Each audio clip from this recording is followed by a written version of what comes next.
ओंखाम जाखां खुलुमबाय लोगोफोर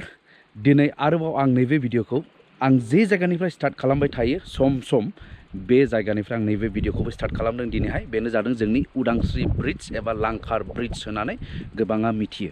दिनैहाय आङो थांगासिनो दं नोंथांमोना मिथिखाबाय जानांगौ बर' साहित्य सभा प्रग्राम बेनो जादों जोंनि चिरां डिस्ट्रिक्टनि आमटेका ओनसोलाव दा बेनि सिगां बर' साहित्य सभाया मा आरो माब्ला जोनोम मोना होननानै बुङोब्ला बर' साहित्य सभानि खामानियानो जाहैबाय बर' राव आरो थुनलाइखौ गोजौआव दैखांनो आरो फोस्रावनो एबा फुवारनो एबा डेभेलप खालामनो थाखाय बर' साहित्य सभाखौहाय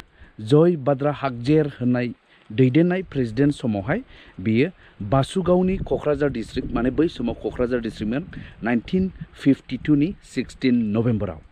दा बेनिखायनो जोङो 16 नभेम्बर होननानै जोङो मिथियो 16 नभेम्बराव जोङो बर' थुनलाइ सान होननानैबो फालिनाय जायो दा बेबायदिनो जोंनि चिरां डिस्ट्रिक्टनि बर' साहित्य सभाया खुंफुंदों जाहैबाय जोंनि चिरां डिस्ट्रिक्टनि आमटेका ओनसोलावहाय बेबायदिनो मोनसे मोजांथार गुवार हाबाफारि दा बेयावनो थांनानै आङो नोंथांमोननो दिन्थिनो नागिरदों एबा बर' थुनलाइ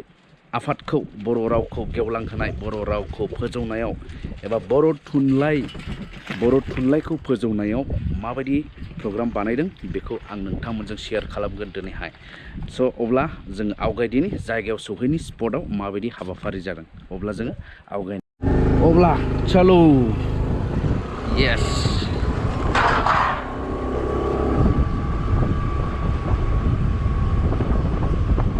ओमफ्राय जोंनि नैबे उदांस्रि ब्रिजआ ओरैबायदि दुखुनांथाव जानानै दं नै दासिमबो बे माने एसे खुरखादों थांनाय दैज्लाङाव बेनिफ्राय बेखौथ' दासिमबो मा राहा लादों मिथिथ'वा खिन्थु दासिमबो बेबायदिनो दं आरोना बिराद रिक्स बर' राव गेवलांथों बर' थुनलाइ गेवलांथों येस लामायाथ' लामा ओरैबायदि लामाखा माब्ला मावगोन माब्लानिफ्राय जागायगोन मिथिथ'वा खिन्थु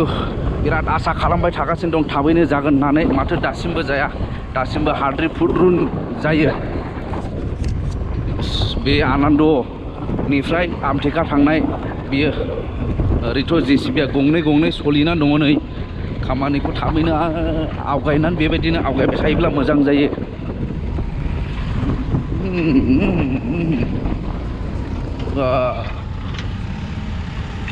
गोजोनबाय होमब्ला दे दा मोनफैबाय जाहैबाय आं आमटेका बाजार बे दिनै समबार ना आमटेका बाजार दिनैहाय ओमफ्राय बाजारा एसे बर'दिनफ्रा जोबनायखाय एसे खमजुरि नुदों आरो जायखिया फार्स्ट टाइम आं आमटेका बाजारखौ दिन्थिबाय दिनैहाय जोंनि आमटेका बाजार फार्स्ट टाइम नङा सिगां दिन्थिदोंमोन देग्लाय फार्स्ट टाइम आरो देग्लायनि थाखाय स' दिस इज आमटेका नांगौखिनिखौ मोनजोबसै जोंनिबो बे बाजारावहाय फ्राय अब्ला मोनफैबाय बेनो जाहैबाय नै जायगाया माने प्रग्राम जागासिनो दं माबा मोनसे प्रग्राम बेनो जाहैबाय नै गेटआ वाव 33थि बोसोरारि जुथुम्मा आनुवल कनफारेन्स जाहैबाय आरो बिजनि जिल्ला बर' थुनलाइ आफाद बे समाव जायगायाव मोनफैनानै आङो दासो मोनसे खोथाखौ स्रा जादों माने बर' थुनलाइ आफादा बिजनियासो मोनसे जिल्ला जाहैबाय माने डिस्ट्रिक्ट अब्ला हाबलांनि नैबे फोथाराव भलेन्टियार्स बेयाव जागासिनो दङ नै मोनसे गेवलां मेल जानांगौ माखासे आलासिफोर सौफैना दङ नै एग्जाम जाबाय थागोन सेफ होनना बुंदों स्कलास्टिक बाखिया नोंनि गथ'नि माखासे टेलेन्टखौ बहाय सोंनायसो बे गथ'आ मा गियान दं मा रोंगौ बेखौ सोंनाय कुइसनफोरसो आरोखि बे थांबाय थागोन बेनिफ्राय दा बुंदों बे मेथामेटिकेल अलिम्पियाड साइन्स अलिम्पियाड बेखौ कम्पालसारि खालामनो थांनो नागिरदों स्कुलफ्राव सानखान्थि साननायनि माखासे माबा मेथामेटिकेल अलिम्पियाड सानखान्थि साननायनि टेकनिकफोरनि सायाव फरा बिजाबनिफ्राय होआ बाहाय मोनफा मोननै फर्मुला खालामनायसो बेखौ एग्जाम आरोखि दा ओंखायनो जायफ्रा क्लास 10निफ्राय थांनानै पारफरमेन्स खालामहैगोन दा बे गथ'फ्रानो हायार सेकेन्डारिनि उनावहाय डाइरेक्ट इन्जिनियारिं मोनगोन मेडिकेलाव थांनो हागोन नो एन्ट्रेन्स गैया बेवहाय दा बे सिस्टेमजों दानि NEP-खौ लानो नागिरदों आरो शिक्षाखौ बिदि दानो नागिरदों आरोखि दा गतिके आं जेरावबो बुंबोदों जोंनि बर' फरायसाफ्रा बर' मिडियाम हिसाबै सोरबा सोरबा बुंदों जोंहा माबा क्लास 3 निफ्रायसो क्लास मा स्कुल होनो बाबु आमथेका स्कुल आमथेका ME school staff selection commission एग्जामखौबो पास जायालाय इंलिस रोंखायो आरो ओंखायनो इंलिसखौ क्लास 3 निफ्रायनो मा स्कुल बाबु नोंसिना मा स्कुल UN एकाडेमि आमथेका बिराद स्टान्डार्डै बानायदों नै बर' मिडियामनिब्लाबो बे UN एकाडेमि आमथेका कट गानलायो माने ब्लेजार गानलायो आरो नोंथांमोननि बे पुलिस माने इडुकेसन माबाया क्लास 3 निफ्राय आरो बुंबावदों जे आप टु हायार इडुकेसन डिग्रियावबो साइन्स मेथ्सखौ हायोब्ला मादार टंजोंसो लिरनांगौ मादार टंजोंसो शिक्षा होनांगौ होननानै NEP-आव स्पष्ट लिरदों जे जोंनि साइन्सनि टार्म्सफोरखौ आमथेका एमइ स्कुल फरायनायनि गोथां गाननाया गोबां साइन्सनि टार्म्सखौ मिथिया ओरैबायदि खिन्थु लिटारेचार ओरैबायदिनो महरा होनबा बयबो आखि बुंहरो स्लाइडिं बे माबाया सान्द्रि हेबनाया सान्द्रिखौ ओरै सिरा आंनि उनाव दङ मुंख्लं खाम्फा आरो बेजों लोगोसे बर' थुनलाइनि गोजौ फिरफिला गोमो गाबनि जे जायो बे दहाय दिखांखांजाबाय बैलाय हनै बेनिफ्राय नैबे जाहैबाय नै मुंख्लं खाम्फा दानिया फैलायबाय माने जाग्रा हटेल माने जानायनि सम जाहांहां जाबाय नालाय दा नैबे हाबाफारियाव माबायदि जानाय बानायनायखौ एसे नायनि जोंनि बर' थुनलाइ आफादनिफ्राय अर्गानाइज खालामनाय हाबाफारिखौ बे जाग्रा टेबोल बहायजोबखाबाय नै साबसे हाबोलै खेबसेयावबा साबसे हाबनायनि आदा साबसे जाजायो खेबसेयाव साननाय जायाखैना औ दे ओमफ्राय दा टाइम जाथ'वाखै नालाय जानायखौहाय होथ'वाखै बहायबाय रेडि खालामबाय बेनिफ्राय ओरै संगासिनो दंब्ला खावगासिनो दंबो होनफानांगोन संगासिनो दं खावगासिनो दं अमा बेदर हायजेनबाय नै मोनजालायनाय औ मोनजागोन नोंसो बुंदों मावग्राफ्रा थालिर लाइजों खोबनानै दोनदों आरो बेनिफ्राय दासिम माखासे संगासिनो दंबावो जानांगौ ओरैहाय मोनजोब्बायानो फ्राय ने बे लाब्रा आलु कफि लाब्रा बे मा ना मा नारायलाय फुख्रिनि बेयाव गोथां नैबो लगायनानै नैबो होबाय नैबो होखांनानै नै बेबायदि जाफैबाय दा औ बेयो लाब्रा आलु कफि मटर ओमफ्राय नैबे जाहैबाय दालि ना दालि संबावनांगौ दंबावो नामा ओंखाम दंबावो ओंखाम संबावगोन बेबो लाब्रा टमेट' चाटनि लाल सामोन आरो बे बेनिफ्राय जानाया माबायदिनि माबादों आदा सोर जानो हायो बेयाव जेन'बा ओरैनो स्टुडेन्टफोर औ ओमफ्राय ओरैनो माने हाबाफारियाव बाहागो लानायफोर औ बेबायदिनो आरो हाबाफारियाव जायफ्रा फैदों आलासि औ बिसोरो आलासिफोर आरो बै ओरैनो फरायसाफोर 500 जनसो केपासिटि अके दे जोबोद मोजां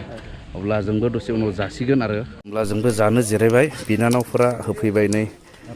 मा होनो थोरसि लथा होनांगौ ना मा जाखो भारा खरा ओंखाम गोलायनाय नामा दे गोलाया नोङोबो होबायलै नै राजु औ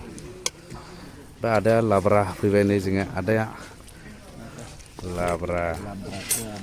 बे बोथोराव गोथाव जासै लाब्राया कफि आलुफ्रा मिलौसै ने सार औ दाबायदियाव आलु लाब्राया गोथाव जासै होनदां नङा होनदो सार बिराद बरिया जायो औ मैया थांनाय हराबो गोथावथारमोन मोजां संदोंमोन मैया थांनाय हरावबो ने मैया थांनाय हरनिफ्राय दा सफैबाय नै आसल जिनिस अमा मेजेम आसाम ट्रेक्टर ना बर' ट्रेक्टर आसाम ट्रेक्टर बर'नि खाद्य औ बेबायदिनो नैबे आमथेका ME school high school compound आरो बेयावनो थानाय जायगाखौ बानायदोंमोन डेलिगेट्सफोरनि थाखाय थान्दैफोरनि थाखाय बेनिफ्राय नैबेवहाय सारमोन दंनो अबेनिफ्रायमोन सारमोनया जोङो पानबारि गुदि प्राइमारि पानबारि गुदि प्राइमारि ओमफ्राय माने दाहायथ' हाबाफारि जोबसिगोनखाय माने रेडि जाखाबाय थिखांनानै दोनखादोंसै थिखांना दोनखाबाय माबायाव थांबावनोसै हा हा हा गेवलां मेलाव थांसै गेवलां मेलाव थानानै जोबनानै थांनायसै बेनो आरो सारमोननि गारिया साबसे फैदोंमोन सार नोंसिना 7 जन फानबारि गोजानबो जाहैबाय बाक्सा बर्डार ओमफ्राय सार माबायदि मोनखो हाबाफारिया ओरैनोथ' हाबाफारिया बेयाव फैनो मोननानै बिराद मोजां मोनदों आरो जिखिनि जोंनो नांगौ सोलोंथाइ बिथिंथिं बेखौ मोननाय बायदि मोनफैदों आरोखि सावरायमेलाव ओमफ्राय आंथ' सारमोनखौ सिनायाबो नालाय बिथांमोना थारैनो माने थुनलाइनि अबेबा बिबानाव दंजोबो खोमा सारमोना ना गासिबो सारा फानबारि गुदि प्राइमारिनि माने आफादगिरि ओमफ्राय सेक्रेटारि अब्ला आलासि सफैबाय सासे जोंनि मानगोनां MLA सार जयन्त बसुमतारिया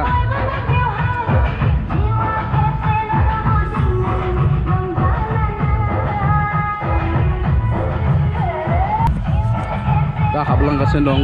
नैबेयाव पेन्डेलनि सिङाव